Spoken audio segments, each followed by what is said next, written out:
한 주간 잘 보내셨습니까? 오늘 이렇게 좀 널찍하니 앉으셨어요. 이렇게 넉넉하게. 어, 멀리 있지만 손을 쭉 뻗어서 옆 분들한테 인사합시다. 사랑합니다. 축복합니다. 반갑습니다. 하나님의 당신과 함께 하십니다. 하나님 은혜가 모두에게 함께 하시기 바랍니다. 계속해서 아브라함에 대해서 살펴보고 있습니다. 이제 19장 마치고 19장에서는 롯의 두 자손 모압과 암몬에 대해서 살펴보았습니다. 19장 마지막에 살펴봤던 중요한 내용 중에 하나는 하나님은 롯을 향해서 계속 은총을 베풀어 주셨고, 또 롯이 실수하고 잘못하고 범죄해도 하나님 은혜 아래 두셨습니다. 원래 하나님은 롯을 택한 것이 아니라 아브라함을 택했었는데, 롯은 아브라함의 곁에 있었던 조카라는 이유로 약속의 땅 가나안 땅까지 오게 되었고, 가나안 땅에 들어와서 거저 얻은 은총으로 가나안을 유업으로 받게 되었던 거예요. 그러면서 하나님은 아브라함의 조카 롯에게도 아브라함에게 주었던 그런 은총과 축복을 주기를 원하셨습니다. 그런데 롯은 그것을 알아차리지 못하고 반복해서 실수, 일탈, 잘못된 길을 걸어가고 있었어요. 일탈과 잘못과 실수는 마침내 그 안에 있는 두려움 때문에 결국은 굴 속에 머무르게 되었고, 두려움의 굴, 내적 상처와 과거의 억압 속에 있었던 두려움의 굴을 벗어나지 못한 그 사람, 그의 그 내적 상처와 쓴뿌리 때문에 마침내 근친상간으로 모압과 암몬 자손이 만들어지게 됐다고 그랬어요. 그래서 그들은 영원히 이스라엘 총리 가운데 들어오지 못하는 버림받은 민족이 돼버렸는데, 그러나 하나님은 그렇게 버림받은 그 민족도 마침내 메시아의 계보로 들어오게 해주셨다. 누구를 통하여? 롯을 통하여. 롯은 잘못했지만 롯을 통하여 롯의 한참 후대에 있는 한 여인 롯을 통하여 메시아의 계보에 들어올 수 있는 은총을 모압 여인으로서 베풀어 주셨다. 우리 그 말씀을 보면서 하나님 우리를 끝까지 추적하시고 하나님의 선한 뜻을 이루어 가신다는 것을 알 수 있었습니다. 이제 롯의 이야기는 여기서 끝납니다. 그리고 이제 아브라함으로 돌아옵니다. 이 롯 사건이 일어나고 나서 얼마 안 돼서 벌어진 일 같습니다. 1절을 같이 한번 읽어보도록 합시다. 20장 1절입니다.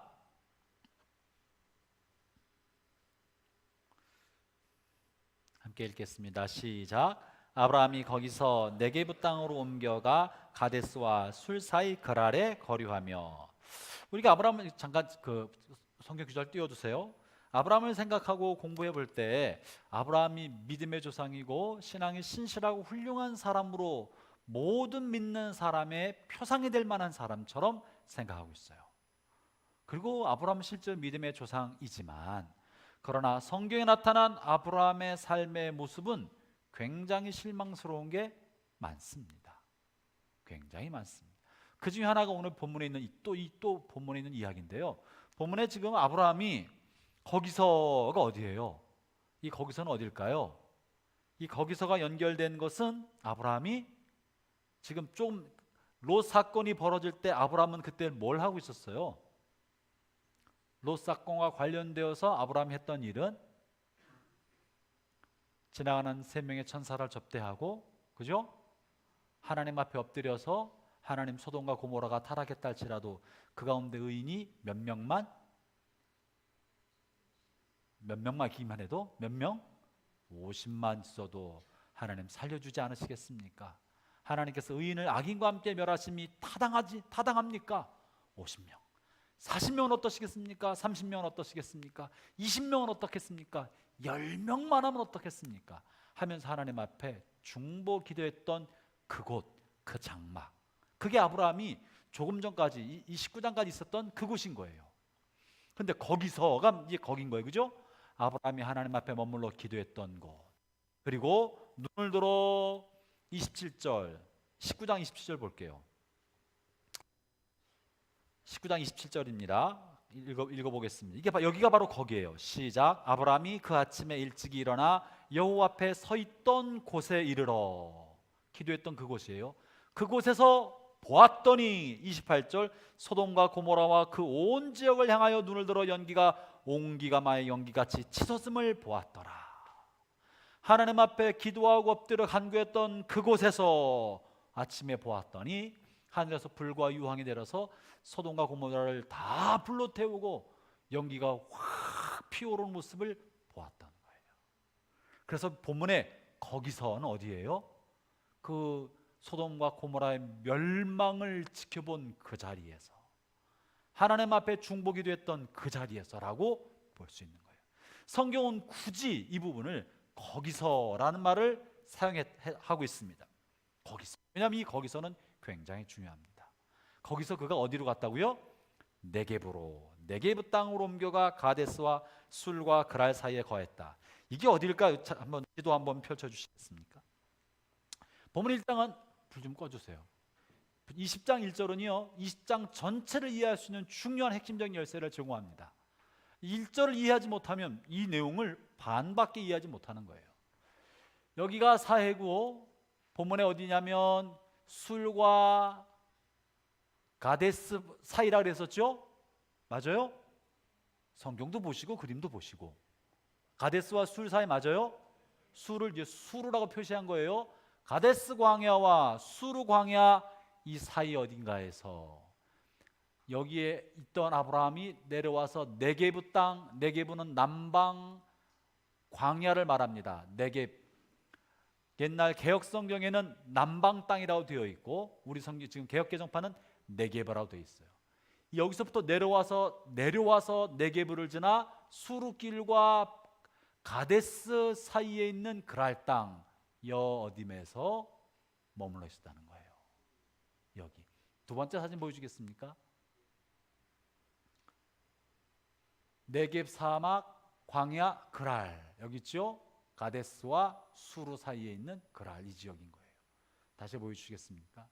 이게 어딘가 전체 그림을 보면 그러니까 세 번째 장이요. 네. 이 수르 사막 광야고요. 네겝 이게 가데스고요. 가데스 여기 있고요. 수르가 이렇게 있는 거예요. 가데스가 여기 있고 여기가 그랄이 있는 겁니다. 그럼 이건 어디를 향해 가고 있는 거예요?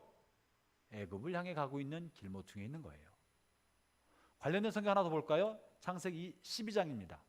지금 여러분 20장 1절을 읽은 전체를 기억해 보세요. 거기서 떠나 그랄에 이르렀으니 그랄은 수르와 가데스 사이에 있는 곳이다. 네겝을 향했다. 네겝을 지나 네겝으로 내려가서 가데스와 술 사이 그랄에 거류했다. 창세기 12장 8절부터 9절을 읽어봅시다. 8절부터 9절 놔두고 보세요. 8절부터 9절 읽어보겠습니다. 창세기 12장입니다. 시작. 거기서 베델 동쪽 산으로 옮겨 장막을 치니 서쪽은 베델이요 동쪽은 아이라. 그가 그곳에서 거기서 여호와께 제단을 쌓고 여호와 이름을 부르더니 점점 남방으로 옮겨갔다. 남방이 뭐라고요? 네게브예요. 네게브를 남방으로 표현하기도 하는 거예요. 같은 단어를 이렇게 표현하고 있습니다. 네게브로 내려갔다 이 말이에요. 그리고 10절 그 땅에 기근이 들었으므로 아브라함이 애굽에 거류하려고 그리로 내려갔다. 결국은 아브라함이 남방을 지나 애굽으로 가는 길에 있는 거예요. 그랄은 남방을 지나 애굽으로 가는 길이에요. 또 한 가지 결정적인 증거가 28장에 있습니다. 28장 창세기 28장 보십시다.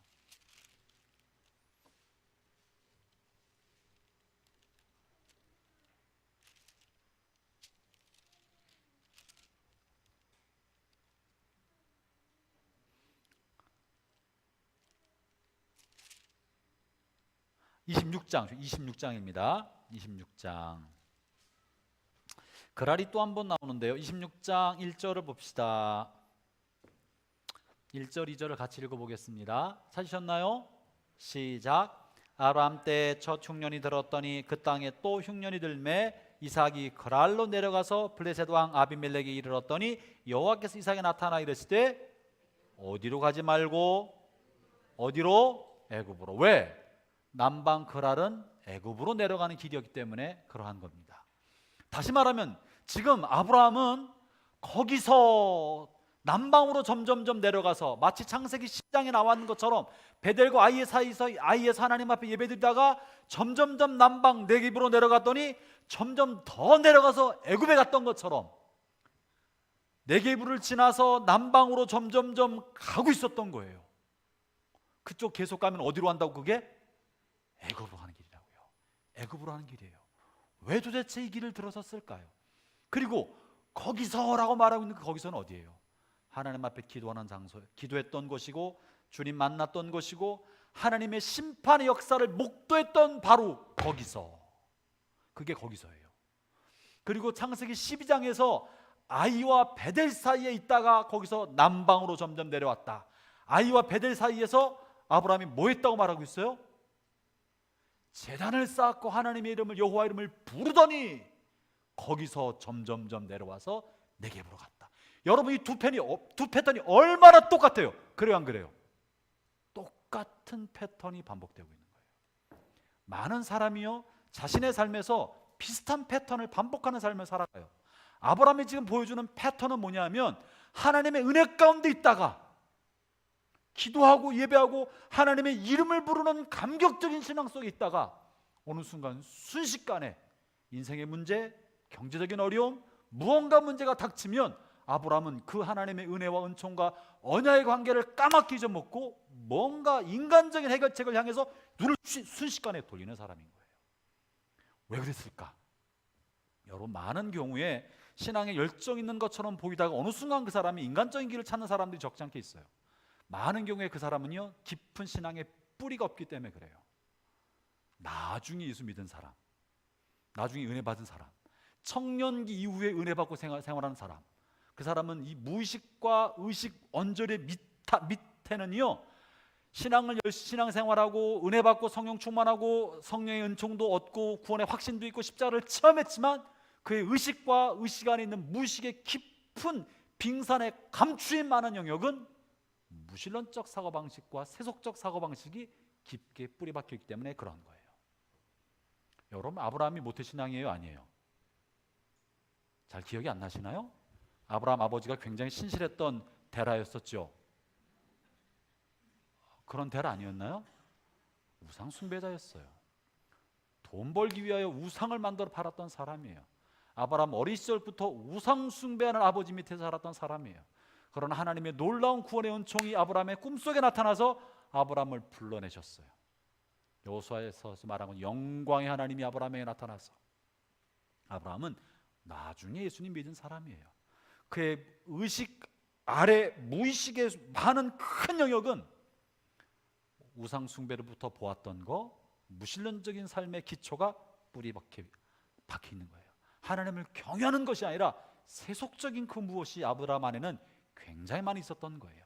그것이 하나님의 은혜로 덮어지고 가리워져서 살아가고 있던 거예요. 그랬다가 그의 삶에 흉년을 만나거나 삶의 위기가 생겼을 때에는 순식간에 눈이 어두워서 빠르게 세상적인 방법과 자기가 할 수 있는 길을 찾기 시작하는 거예요. 그것이 12장에 보여주었던 점점점 남방으로 내려가서 흉년 이름의 애굽에 내려가고, 애굽에 내려가서 한 짓은 뭐예요? 인간적인 방법. 내 아내가 예쁘니까, 나랑 좀 비슷한 것 같아. 예쁘니까 자칫하면 당하겠구나, 나 죽겠구나 싶어가지고 속였어요. 누이라고. 얼마나 속물이에요, 그죠? 속물인 거예요. 근데 비슷한 패턴이 똑같이 지금 반복되고 있어요. 거기서 하나님께 기도하고 영광 하나님 목도하고 만났어요. 그리고 하나님의 말씀대로 하나님의 준엄한 심판이 이루어지는 것을 눈으로 봤어요.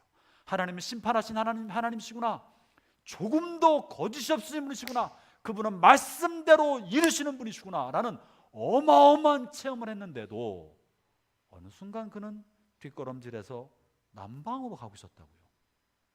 왜 이 사람이 뒷걸음질해서 네겝을 지나 그랄로 갔는지는 한 번 더 생각해 볼 일이에요. 어쨌든 뭔가 마음에 생긴 충격이 그로 하여금 고개를 돌리게 만들었고 네겝을 지나 그랄로 내려가게 만들었고, 그런 애굽으로 향해 가는 길, 세상을 향해 가는 길에선 반드시 실수와 범죄와 죄와 부딪히게 되어 있습니다. 같은 패턴이에요. 애굽에 내려가서 했던 것과 똑같이 그랄 땅에서 또 아내를 누이라고 또 속이는 거예요. 형제자매 여러분, 저는 오늘 아브라함의 이 같은 패턴의 실수를 보면서 여러분의 삶에도 패턴이 끊어지기를 축원합니다.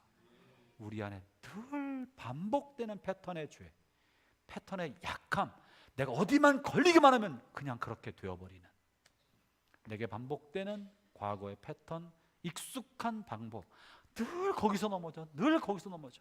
그 단계를 뛰어넘지 못하고 항상 거기에서 넘어지고 실족하고 더 이상 진보하지 못하는 여러분 패턴이 끊어지기를 바랍니다. 자, 본문에 그러면 뭐 때문일까 생각해 봅시다. 아브라함이 지금 20장 1절에서 아브라함이 거기서 왜 네게브 남방 거친 광야를 통과하고 그랄 땅 그쪽으로 내려갔을까? 사실 아브라함이 지금 하나님 만났던 그 장소는 영광의 장소요, 하나님이 머무시는 곳이요, 하나님의 응답을 경험했던 곳이요, 중요한 곳이었는데 왜 내려갔을까? 아마 여러 가지 생각해 볼 수 있을 거예요. 이거는 제 추측입니다.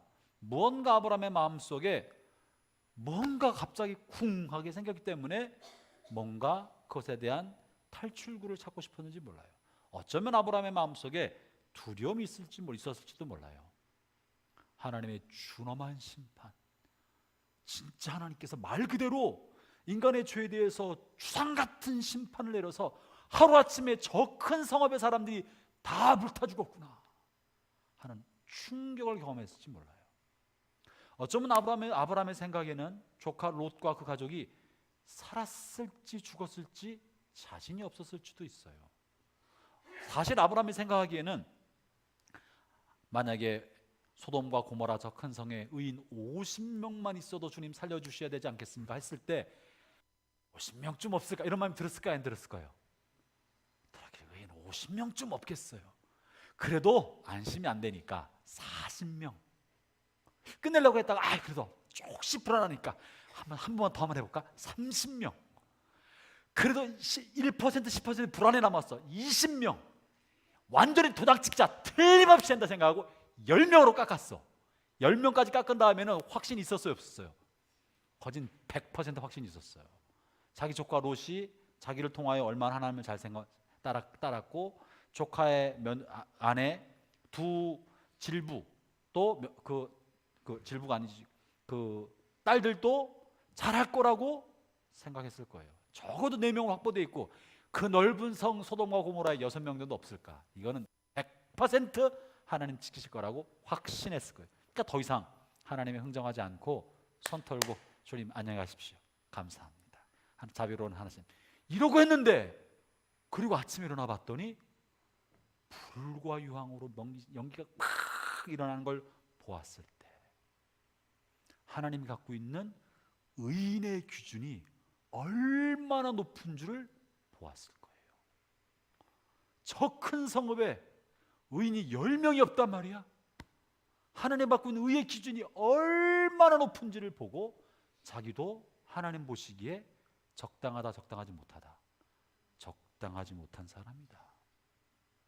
하나님 어쩌면 언제든지 나도 주상 같은 준엄한 하나님의 심판의 불길에 죽을 수도 있겠구나 하는 두려움이 그만 생겼을지도 몰라요.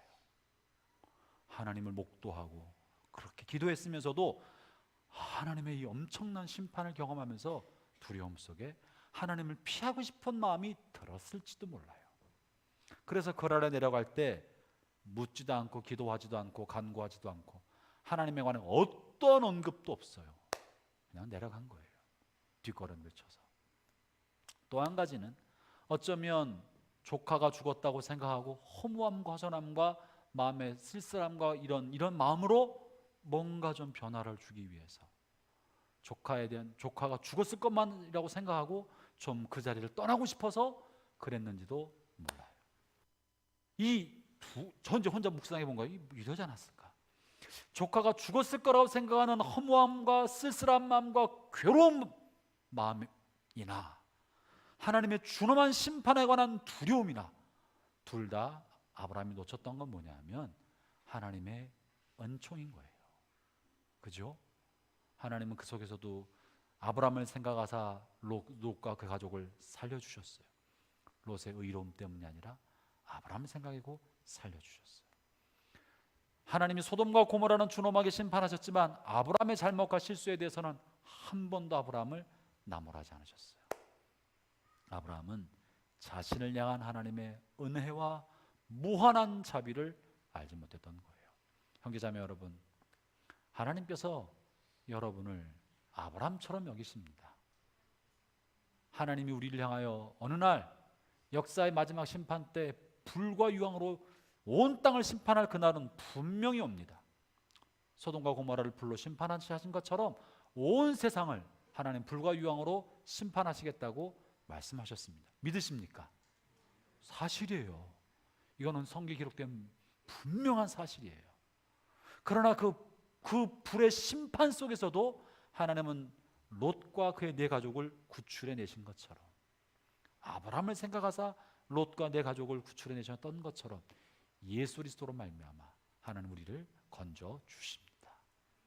우리의 의로움 때문이 아니라 예수 그리스도의 피값으로 살려주시는 거예요. 그래서 심판받는 사람에게는 두려운 하나님이지만 구원받은 우리에게는 무한히 의로우시고 무한히 자비로우시고 무한히 인자하신 하나님이신 것입니다. 하나님 여러분을 향하여 인자하신 분이십니다.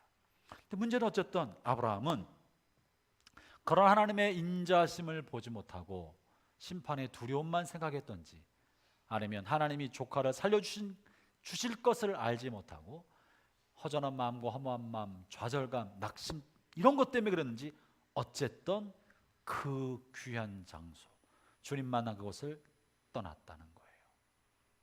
여기서 무엇을 알 수 있느냐면 아브라함은 위기를 만나면 도망가는 사람인 거예요.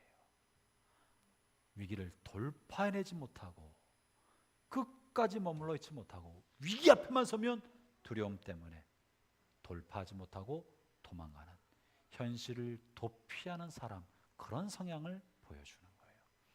형제자매 여러분, 하나님에 대한 신실한 믿음을 끝까지 갖기를 바랍니다. 도망가지 말고 도피하지 말고 끝까지 붙들어야 되는 거예요.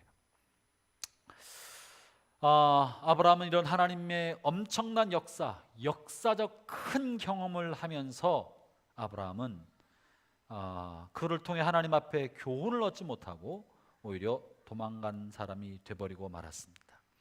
옮겼다는 것이 그거를 말해줍니다.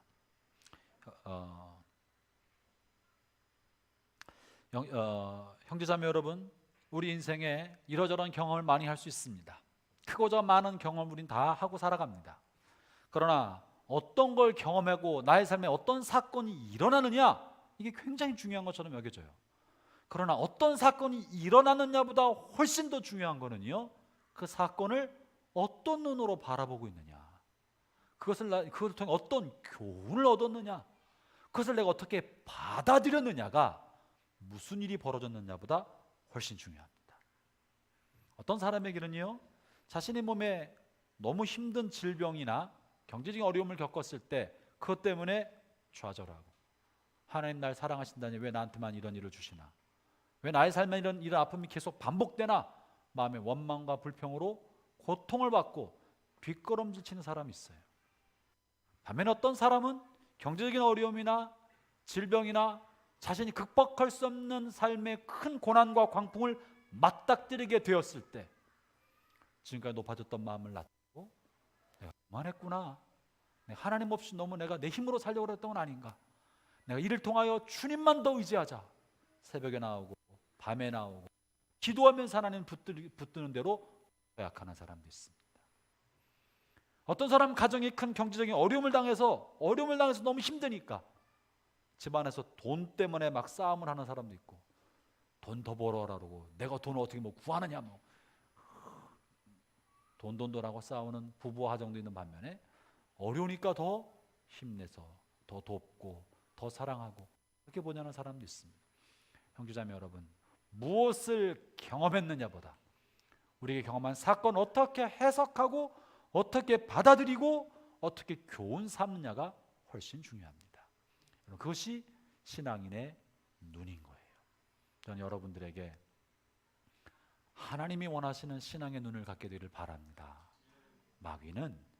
마귀가 목적은 어떤 사건 자체에 있지 않고 사건을 통해 우리를 좌절시키고 절망시키고 우리 자신을 포기하게 만들고 원망과 불평으로 다른 사람을 향하여 화살과 칼을 휘두르게 만드는 게 마귀인 거예요.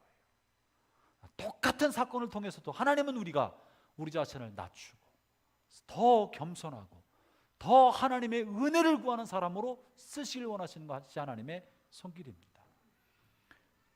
건강과 재산이 늘어나는 게 축복으로 여길 수 있어도 건강하기 때문에 사고치는 사람들 많아요. 돈 많아서 문제 일으킨 사람 굉장히 많습니다. 문제는 나의 어떤 사건이 벌어졌느냐가 아니라 어떻게 받아들이는 우리 마음의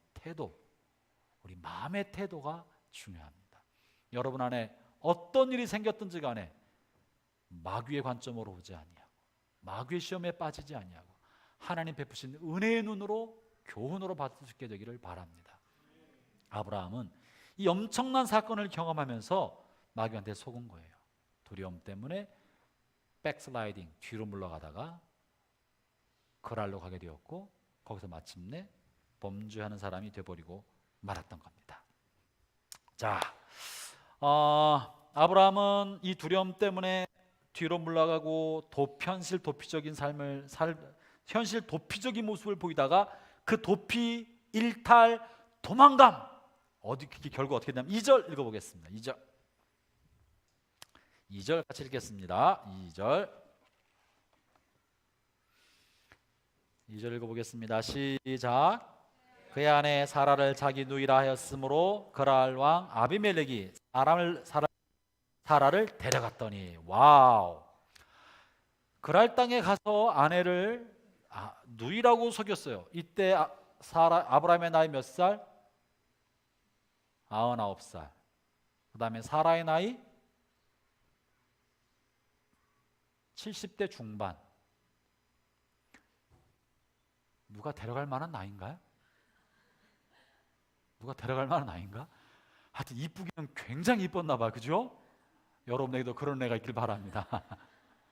얼마나 이뻤으면 얼마나 젊음을 유지했길래 그랄 왕이 아니죠. 사실은 족장이죠. 추장 같은 사람이에요. 데려오라는 말은 뭐예요? 첩을 삼겠다는 거예요. 그죠? 정식 아내였겠습니까? 그래, 족장인데 이미 아내가 여럿 있는 당시에 있었던 일부 다처로 첩을 삼고자 하는 거예요. 그러니까 좋은 게 아니잖아요. 그죠? 자기 아내를 누이라고 속였다는 말은, 그리고 남편이 없다는 말이에요. 그리고 오빠가 돌본다는 말은 남편이 없이 과부로 살든지 오랫동안 결혼 안 한 상태로 있던 이 말을 하고 있는 거예요. 그죠? 그러니까 자신이 여동생을 돌보는 사람이란 말은 이 여인은 결혼을 오랫동안 하지 않았거나 아니면 남편을 사별했거나 홀로 있는 사람의 뜻인 거예요. 함께 다니면서 오빠로 소개했단 말이에요. 그 말은 다시 말하면 이 여인은 다른 남자의 아내가 될 수 있는 사람입니다라는 표시인 거예요. 누이라고 소개했다는 말은 그 공동체 안에서 내 누이입니다. 이것이 얼마나 나쁘고 어리석고 반신앙적이며 하나님을 거역하고 하나님에게 상처를 주는 행위인지 몰라요. 여러분, 사라는 어떤 사람입니까? 사라가 어떤 사람이에요? 좋은 사람이에요? 어떤 사람이냐고요? 지금 아브라함이 자기 누이라고 소개하고 다른 사람한테 남편이 없는 여자라고 소개한 이 사라는 어떤 사람이냐고요? 앞에 봅시다. 19장 18장 17장부터 봅시다. 사라에 관한 이야기 봅시다. 17장 15절 16절. 아브라함은 지금 자기 아내가 어떤 사람인지를 망각하고 있어요. 17장 15절 16절 같이 읽겠습니다. 찾으셨습니까? 시작. 하나님이 또 아브라함에게 이르시되 네 아내 사레는 이름을 사레라 하지 말고 사라라 하라. 내가 그에게 복을 주어 그가 네게 아들을 낳아 주게 하며 내가 그에게 복을 주어 그를 여러 민족의 어머니가 되게 하리니 민족의 여러 왕이 그에게서 나리라. 사라는요 여러 민족의 어머니가 될 사람입니다. 하나님 그렇게 축복해 주신 거예요. 네 아내는 여러 민족의 어머니가 될 사람이다. 와, 사라가 그런 사람이에요. 그리고 18장을 봅시다. 한 장 넘겨서 10절을 보겠습니다. 18장 10절.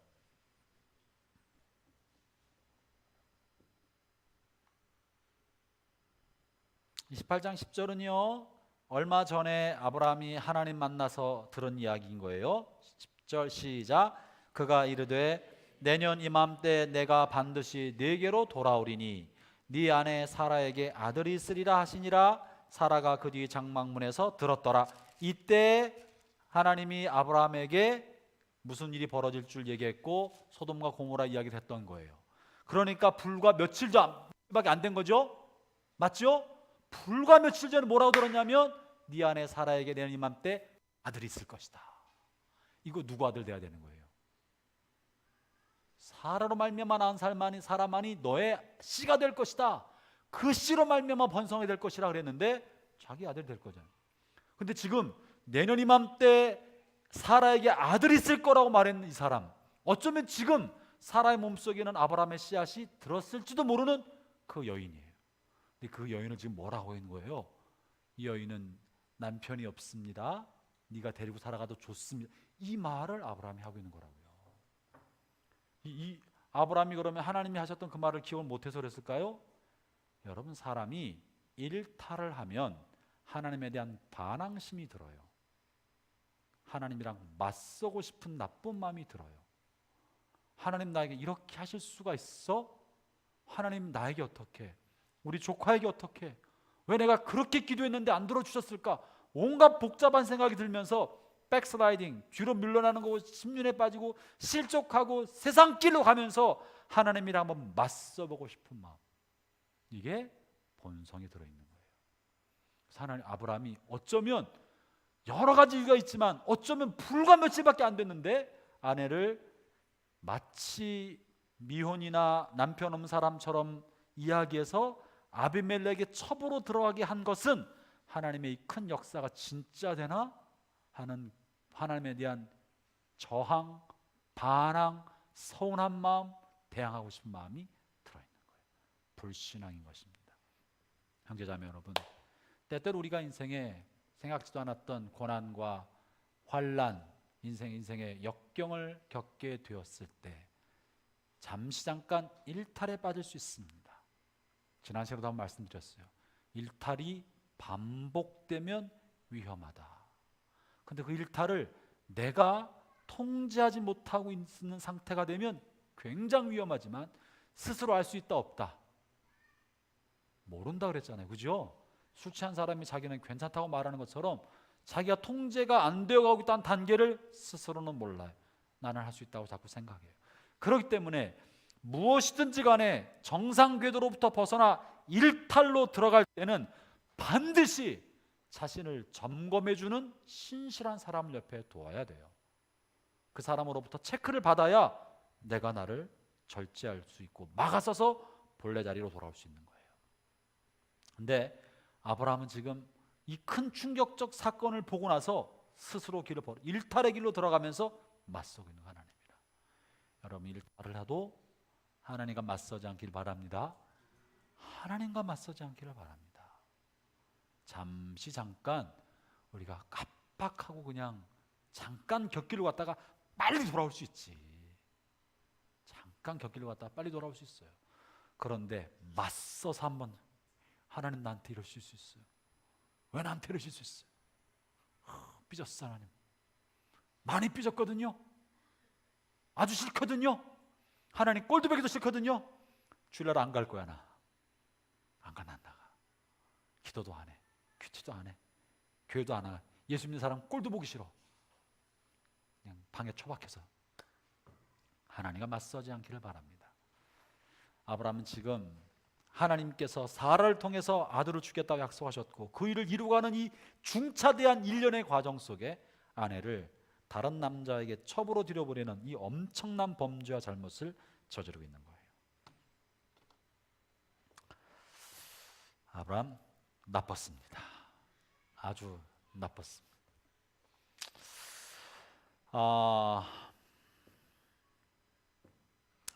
그렇게 아브라함이 이렇게 아내를 아비멜렉에게 가도록 만들어준 셈이에요. 3절에 읽어봅시다. 그러니까 아비멜렉이 사라를 데려가 버렸어요. 2절이 그거예요. 데려갔더라. 아브라함이 그것에 대해서 저항을 했어요, 안 했어요? 아무런 저항을 안 했어요. 이 저항을 안 한 거는 아브라함이 힘이 없어서 뺏긴 게 아니에요. 아브라함은요, 자기가 거느리는 식솔, 군대, 적지 않은 수의 군대를 가지고 있었고 4개국 연합왕을 무찔 만큼 자기의 군속들과 종들이 탁월한 사람들이 많았어요. 이 그랄왕 아비멜렉 정도는 상대하기 어려울 만큼 사실은 아브라함의 사병이 강한 사람들이었을 가능성도 높아요. 그러니까 결국 맞서서 밀리지 않을 만한 그런 사병을 거느리고 있었음에도 불구하고 내버려 줬어요. 보냈다고요. 그것은 아브라함의 속마음을 보여주는지도 몰라요. 두려움 때문에 그랬을 거예요. 두려움 때문에. 그리고 하나님에 대한 어떤 그런 마음 때문에. 그게 2절이에요. 데려갔더라. 그 다음 3절 읽겠습니다. 시작.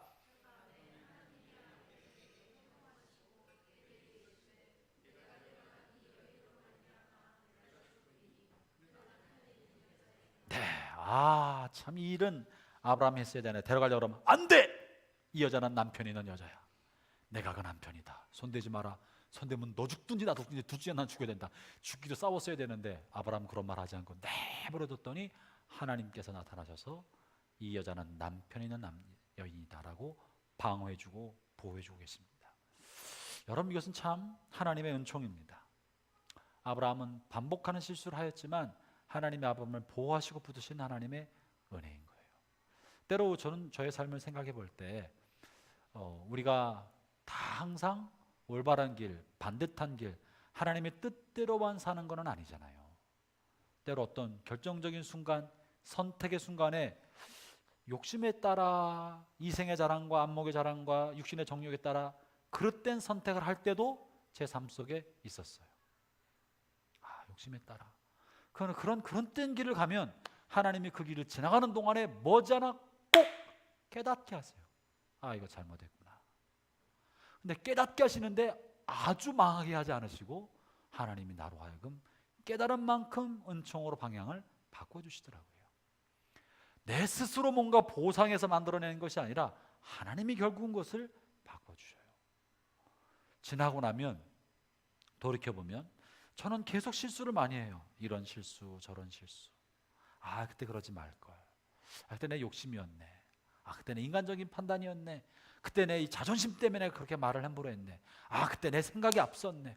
하나님 사인이 아직 안 떨어졌는데 내가 먼저 갔네. 이런 많은 시간이 있었지만 돌이켜보면 그 모든 것을 가지고 하나님이 합력해서 선을 이루어내셨어요. 여러분, 그거를 하나님 우리의 신앙을 이끌어 가신다. 하나님이 우리를 견인해 가신다라고 표현하는 거예요. 하나님 우리의 신앙을 견인해 가신다. 견인차가 앞으로 달려갈 때 뒤에 있는 자동차는 그냥 엔진 끄고 중립으로 놓으면 따라가는 것처럼 하나님이 우리의 삶과 신앙을 견인해서 이끌어 가시는 거예요. 그것이 오늘 본문에 보여주는 내용이에요. 아브라함은 아무것도 하지 않았어요. 하나님이 아비멜렉 꿈에 나타나서 하지 마라 하면 너 죽는다. 그러니까 아브라함을 보호해 주셨고 아브라함을 다시 가나안 땅으로 돌아가게 만들어 주셨습니다. 형제자매 여러분, 우리가 그래서 인생을 살아갈 때 하나님의 뜻이 무엇인지 항상 간구하고 구하고 하나님 앞에 주파수를 맞춰야 됩니다. 그럼에도 불구하고 때때로 우리가 판단력이 흐려지고 분별력을 잃어버렸을 때 하나님의 뜻대로 살고자 하는 선한 마음만 있다면 여러분 담대하게 길을 걸어가기를 바랍니다. 하나님이 책임지시는 거예요. 하나님이 붙들어 주시는 거예요. 우리 인생을 성공의 그 자리에 올려놓는 것은 나의 탁월한 선택이나 나의 의로움이나 올바른 판단력이나 주변에 도와주는 사람의 손길 때문이 아니라 나를 향해 뜻을 이루고자 하시는 하나님의 그 섭리가, 그 은혜가, 하나님의 경륜의 손길이 마침내 우리를 그 자리에 만들어 놓는 거예요. 아브라함을 믿음의 조상으로 삼으시고 자셨던 분은 하나님이십니다. 아브라함을 볼 때 그만한 인물이 되지 못하지만 하나님이 그 아브라함을 계속 이끌어가고 계세요. 아브라함 실수해도 이끌어가고, 실수하면 잘라내서 이끌어가고, 그래서 마침내 그를 그에 적합한 사람으로 만드시는 거예요. 저와 여러분이 갖고 있는 꿈과 비전과 소망이 있을 것입니다. 꿈과 비전과 소망을 위하여 우린 주어진 삶에 성실하고 최선을 다해 살아가면 됩니다. 그 일이 안 이루어져도 하나님을 향한 그의 뜻을 이루어 주실 것입니다. 때로 우리가 실수하고 잘못된 길을 가고 곁길로 가도 내 마음속에 하나님을 경외하는 마음을 가지고 그분을 따르고자 할 때 하나님 곁길을 잘라내서 다시 그 길을 가게 만들어 주실 거예요. 그러므로 여러분이 살아가는 삶에 있어서 담대하기를 축원합니다. 날마다 너무 긴장하지 않고 살기를 바랍니다. 내가 실수하는 거 아닌가, 잘못된 거 아닌가 노심초사하며 살지 않기를 축원합니다. 담대하십시오. 여러분은 하나님 손바닥 안에 있습니다. 하나님 손바닥을 벗어나지 못해요. 그분이 마침내 인도해서 하나님의 선한 뜻을 이루어 주시는 거예요. 아브라함은 실수해도 하나님이 일을 이루어 주셨던 겁니다. 그래서 오늘 우리가 이 하나님이 나를 이끌어 가실 것에 대한 믿음을 가지고 여러분이 담대해지기를 바랍니다. 자, 하나님께서 아브라함을 대신해서 아비멜렉이 꿈에 나타나서 이 여인은 남편이 있는 사람이다, 가까이 하지 말아라. 그랬더니 아비멜렉이 4절 뭐라 말을 합니까? 읽어봅시다. 시작. 아비멜렉이 그 여인을 가까이 하지 아니하였으므로 그가 대답하되 주여 주께서 의로운 백성도 멸하시나이까? 그가 나에게 이는데 누이라고 하지 아니하였나이까? 그 여인도 그는 내 오라비라 했사오니 나는 온전한 마음과 깨끗한 손으로 이렇게 하였나이다. 아비멜렉이 죽을 수 있는 위기 가운데 가서 자기가 잘못이 없다고 항변합니다. 본문을 보면요, 하나님은 아비멜렉 편이 아니에요. 아비멜렉 잘못하지 않았는데도 너 죽어! 확 그냥 협박을 하셨단 말이에요. 여러분, 하나님이 공평한 분 같지만 하나님은 공평하지 않습니다. 아멘이세요? 하나님은 공평하지 않습니다. 이 본문에서 아브라함 범죄한 사람은 누구예요? 아브라함이 범죄했어요. 위협과 협박을 받은 사람은 누구예요? 죄 없는 아비멜렉이 위협과 협박을 받았어요. 죄는 아브라함이 지고 죽을 뻔한 그 사람은 아비멜렉이었어요. 하나님은 어떻게 보면 공평하지 않습니다. 하나님은 공평한 분이라고 하시지만 때에 따라 공평하지 않아요. 한번 더 볼까요? 말라기 한번 볼까요? 하나님의 이 편애가 말라기에서 명확하게 나타납니다. 말라기 1장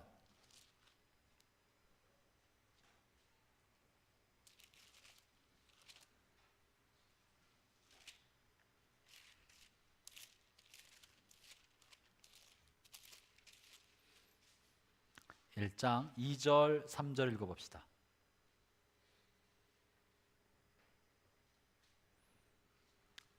찾으셨습니까? 같이 읽겠습니다. 시작. 이르시되 내가 너희를 사랑하였노라 하나 너희는 이르기를 주께서 어떻게 우리를 사랑하셨나이까 하는도다. 나 여호와가 말하노라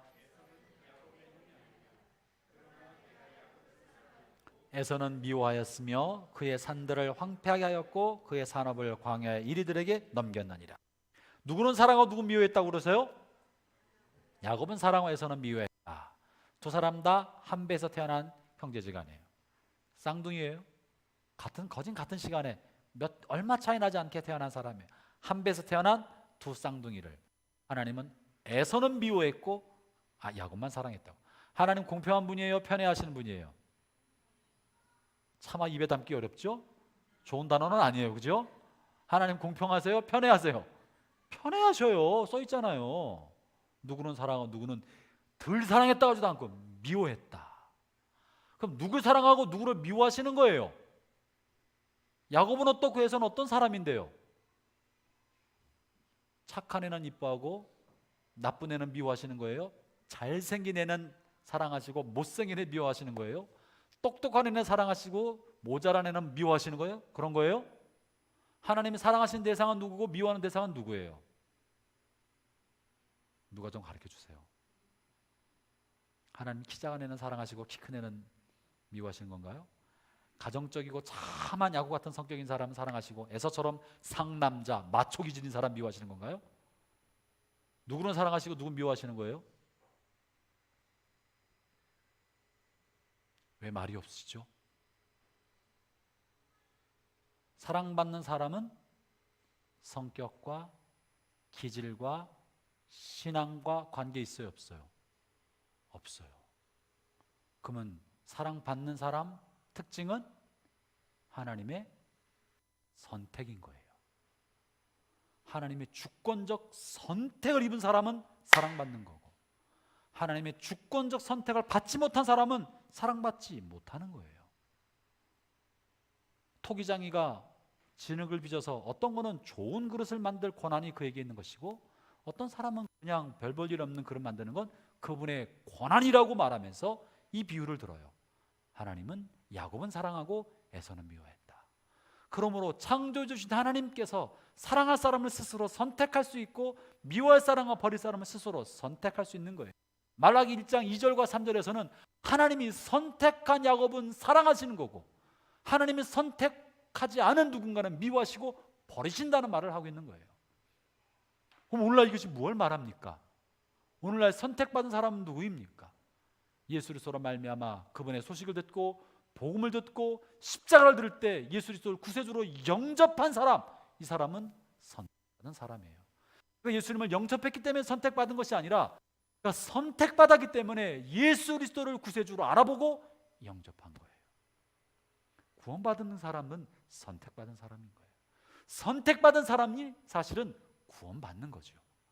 하나님께서 선택하신 사람들이 인생의 어느 단계를 지나는 과정에 그가 그리스도를 만날 수 있도록 하나님이 이끌어 주시는 거예요. 일군 어떤 사람들은 하나님은 에서처럼 미움받고 버림받는 사람이 있는 거예요. 형제자매 여러분, 하나님은 하나님의 자녀를 향하여 편애하는 분입니다. 그 편애의 대상이 우리이기에 너무 다행입니다. 여러분이기에 다행입니다. 안심하십시오. 하나님 여러분을 하나님의 자녀로서 편애하는 거예요. 이 땅에 태어난 모든 사람들이 하나님의 자녀인가? 그래요, 안 그래요? 그러지 않다는 거예요. 하나님의 자녀는 예수 그리스도로 구원받은 사람들이 하나님의 자녀고, 다른 사람들은 하나님의 피조물이지. 자녀는 누구에게 자녀는 권세를 주셨어요? 예수 그리스도를 믿고 그 이름을 부르는 사람은 하나님의 자녀가 되는 권세를 받은 거잖아요. 영접하는 자 곧 그 이름을 믿는 자들에게는 하나님의 자녀가 되는 권세를 주셨으니, 영접하지 않고 그리스도를 거역하는 사람에게는 심판받고 버림받도록 되어 있는 거예요. 그러므로 형제자매 여러분, 하나님은 그분의 자녀에 대해서 편애하는 분입니다. 왜냐하면 부모니까. 어떻게 부모가 자기 자녀랑 옆집 애랑 똑같이 사랑하냐고, 그죠? 어떻게 부모가 자기 자녀랑 모르는 집 아이랑 똑같이 사랑하냐고요. 사랑하자, 똑같이 할 수 없는. 하나님은 그분의 선택한 자녀들을 향하여 편애하시고 특별한 사랑을 공급하시고, 자녀가 실수하고 잘못해서 눈 감아주고 보호하시고 아끼십니다. 여러분이 그러한 분이신 것입니다. 아비멜렉에 대해서는 하나님께서 협박과 두려움을 주었지만, 아브라함의 잘못은 묻지 않으시고 용서하시고 품어주시고 감싸주시고 해결책을 제시한 것입니다. 자, 다시 이제 창세기 20장 돌아갑니다.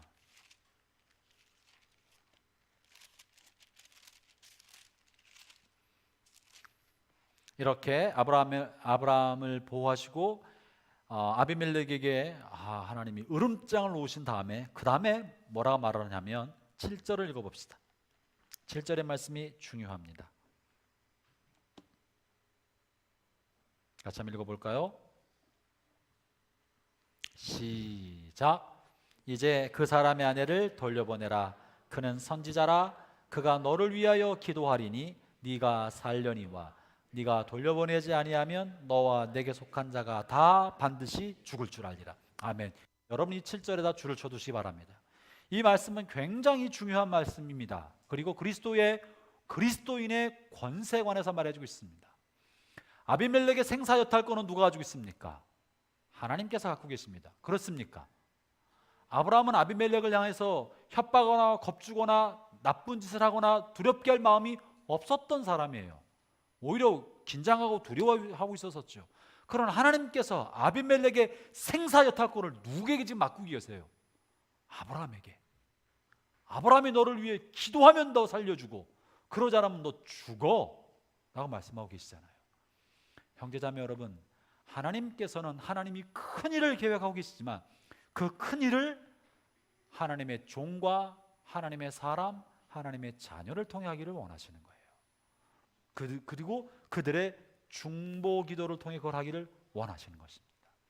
하나님은 하나님께서 크고 놀라운 일을 계획하고 계셔도 그것을 해달라고 기도하고 은혜를 구하는 그 중보 기도를 통해 일하기를 원하시는 것입니다. 더 나아가서 여러분들의, 저와 여러분 예수 믿는 사람들, 하나님의 종들, 자녀들의 중보 기도는 사람의 생명뿐 아니라 축복과 저주를 땅에 내리는 통로가 됩니다. 할렐루야. 아브라함이 뭐 잘난 거 하나도 없어요. 잘한 거 하나도 없어요. 아브라함이 실수와 잘못으로부터 시작됐지만 하나님이 편애하시기 때문에 아브라함의 실수와 상관없이 아브라함이 기도하면 그를 통해서 살려주겠다는 말씀하고 계십니다. 형제 자매 여러분, 우리가 부족하고 연약하고 잘못한 게 많이 있다 할지라도 여러분 가족을 위해 기도하길 바랍니다. 여러분 일터와 사회를 위해 기도하길 바랍니다. 중보 기도하길 바랍니다. 그리고 더 중요한 사실은요, 성도들에게 나쁜 짓 하지 마세요. 성도들의 마음에 상처 주는 일 하지 마세요. 아프게 하지 마세요. 그가 기도하지 아니하면 어떻게 된다고요? 기도하면 살려주겠지만 네가 돌려보내지 아니하면 죽을 거다. 예수 믿는 사람에게 영적 권세가 있는 겁니다. 우리의 입술과 말에는 권세가 있습니다. 하나님 이런 권세를 우리에게 주신 것입니다.